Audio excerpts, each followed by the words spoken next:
श्रृंगवीरपुर में बहुत ही भव्य, दिव्य और सुंदर पार्क का निर्माण कराया गया। इस पार्क का नाम भगवान निषाद राज पार्क रखा गया है। इस पार्क में भगवान राम और निषाद राज भगवान के मिलने को दर्शाया गया है और इन दोनों की प्रतिमा लगभग 50 फीट लंबाई की लगाई गई है। ये पार्क बहुत ही स्वच्छता, दिव्यता और सुंदरता से भरपूर है। इस पार्क में फाउंटेन भी लगाए गए हैं तथा सुंदर सुंदर पौधे भी लगाए गए हैं, जो निषाद राज भगवान की पार्क की सुंदरता को बढ़ाता है। इसके साथ साथ कई ऋषि मुनियों को भी स्टैचू लगाए गए हैं। पार्क के बारे में कुछ लोगों से खास बातचीत हुई। पंकज त्रिवेदी और पवन जी से बातचीत हुई। उन्होंने इस पार्क को बहुत ही भव्य और दिव्य बताया है। साथ ही साथ उन्होंने महाकुंभ की विशेषताओं के बारे में भी साझा किया। संवाददाता ब्रजेश सेन की खास रिपोर्ट।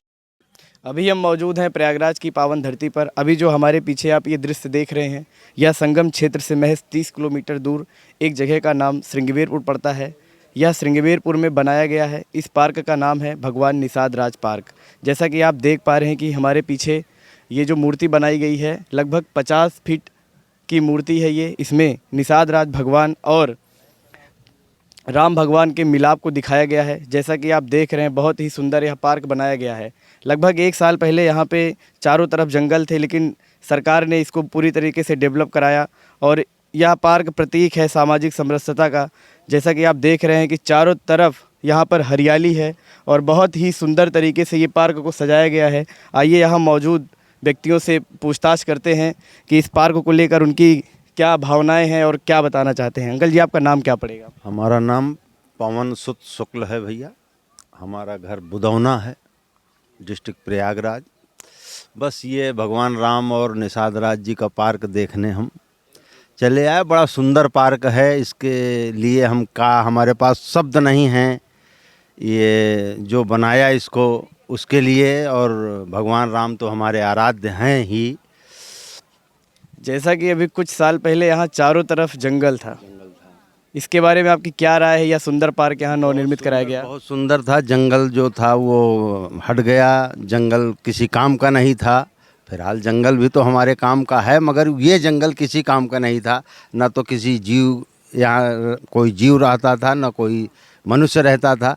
तो सरकार का नज़र आया, सरकार की तरफ गया, झुकाव हुआ।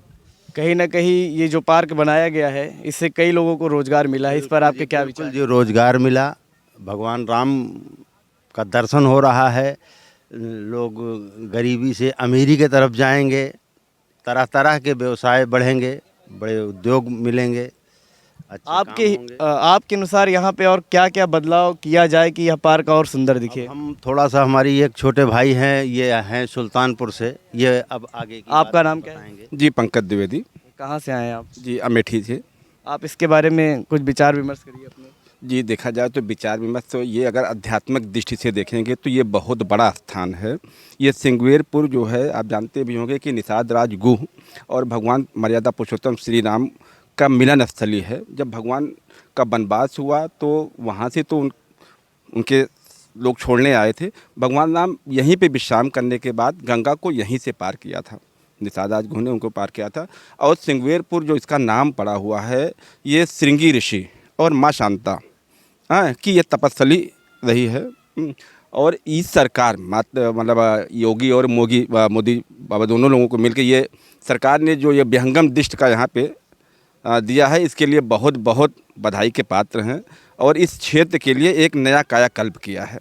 जैसा कि आपको पता है कि जब इस पार्क का उद्घाटन होना था तो हमारे माननीय यशस्वी प्रधानमंत्री जी का आगमन सुनिश्चित हुआ था, लेकिन किन कारणों से यहाँ पर वो नहीं आए?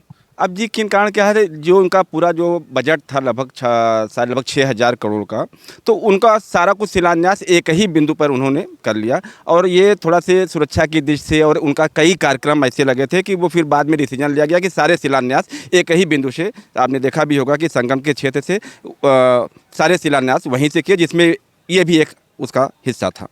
अभी आपने संगम का नाम लिया, तो पूरे भारत देश में इसमें आस्था का महापर्व चल रहा है, महाकुंभ।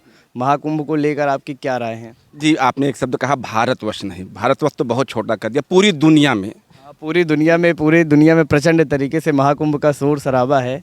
आपकी क्या राय है इस पर? जी, ऐसा आयोजन तो न जिंदगी में कभी देखा है, न शायद कभी देखने को मिलेगा भी नहीं। और बाबा ने तो उसमें चार चांद लगा दिया। जो व्यवस्था और जिस हिसाब का महाकुंभ का आयोजन चल रहा है, जैसे आप जानते भी हैं कि जो तीर्थ का राजा है अपना तीर्थराज प्रयाग, तो वैसे जैसे राजा का एक होता है ना कि एक रजवाड़ी होती है, तो वो आयोजन इस समय वैसे ही राजा के ही रूप से चल रहा है और मतलब परिकल्पना से परे है ऐसा आयोजन। महिलाओं की व्यवस्था को लेकर आप क्या कहना चाहते हैं? जी, व्यवस्था पे तो जितनी व्यवस्था बाबा ने कर दिया है, कभी आप सोच भी नहीं सकते कि ऐसी भी व्यवस्था किसी इतने मतलब व्यवस्थाएं तमाम होती हैं, लेकिन इतने बड़े आयोजन को लेके इतनी बड़ी व्यवस्था के दे पाना सामान्य कार्य नहीं है। आपके अनुसार 29 तारीख को मौनी अमावस्या है, उस दिन कितनी जनसंख्या में श्रद्धालु प्रयागराज आने वाले हैं? जी, अभी वर्तमान स्थिति में अभी परसों है, आज 27 है और मौनी अमावस्या 29 को है। आज की डेट में अभी 2 से 3 करोड़ लोग की संख्या अभी वर्तमान समय में आपके महाकुंभ में आपको देखने को मिल रही है। मेरा अपना व्यक्तिगत मानना है कि 10 करोड़ पार जाएगा ये। आपका? जी जी जी, 10 करोड़ अनुमान से अधिक संख्या आ रही है हमारे कुंभ में। और ये जो व्यवस्था बाबा जी ने दे रखा है, वो व्यवस्था भी अनुमान से अधिक है। बहुत सुंदर व्यवस्था। आपने सुना होगा कि इस महाकुंभ का नाम डिजिटल महाकुंभ रखा गया है, तो देश विदेश में इस महाकुंभ का क्या प्रभाव रहने वाला है? जी, एक तो ये हमारी सनातन धर्म को लेके जो प्रचार प्रसार हो रहा है, इससे बहुत बड़ा है। मतलब एकता को लेके पॉइंट से अगर आप देखें तो मतलब किसी भी आध्यात्मिक से देखें, धार्मिक से देखें, ऐसा आयोजन हमारी समझ से तो दुनिया में कहीं नहीं आयोजित होता होगा।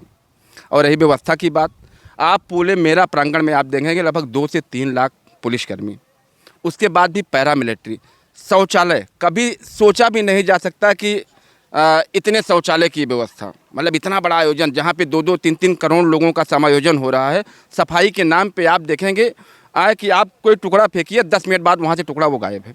इतनी बड़ी व्यवस्था तो मतलब सोचा ही नहीं जा सकता। विदेश में क्या प्रभाव रहेगा इसका? जी, विदेश में भी वो लोग एक संस्कृति को, हमारी भारतीय संस्कृति को देखेंगे कि एक ऐसी संस्कृति कि जहाँ पे धर्म को लेके इतना बड़ा आयोजन चल रहा है और लोग इतने चढ़ बढ़ के उसमें हिस्सा ले रहे हैं, तो कहीं ना कहीं से एक मोटिवेशन तो जाएगा ही। जैसा कि अभी आपने देखा, यहाँ पर बहुत सारे श्रद्धालु आए हैं और इस पार्क के बारे में बताया, और यहाँ से महज 30 किलोमीटर दूर संगम क्षेत्र पड़ता है, संगम क्षेत्र के बारे में बताया। मैं journalist Brajesh Sen, cameraman journalist Shahbaz के साथ, संगम एक्सप्रेस न्यूज़। जय हिंद, जय भारत।